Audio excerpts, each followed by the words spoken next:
ఒక అడవి ఉంది. ఆ అడవిలో ఎన్నో జంతువులు ఆనందంగా జీవిస్తూ ఉండేవి. ఆ అడవిలోనే ఒక చిన్న ఎలుక ఉండేది. అది చాలా చిన్నది.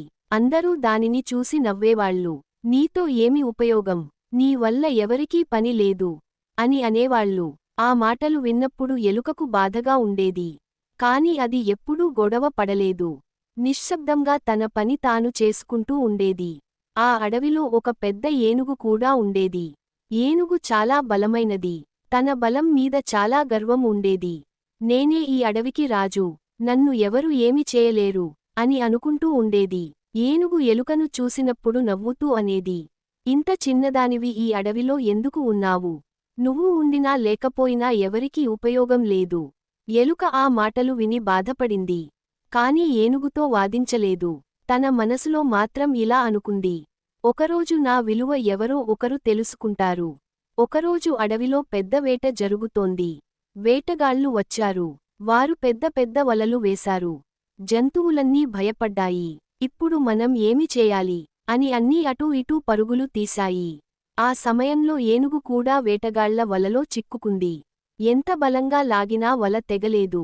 ఏనుగు చాలా భయపడింది.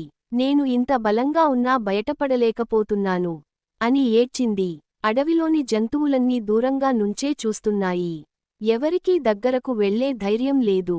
అప్పుడే ఆ చిన్న ఎలుక అక్కడికి వచ్చింది. ఎలుక ఏనుగును చూసి ఇలా అంది, భయపడకండి. నేను మీకు సహాయం చేస్తాను. ఏనుగు ఆశ్చర్యపోయింది. నువ్వా?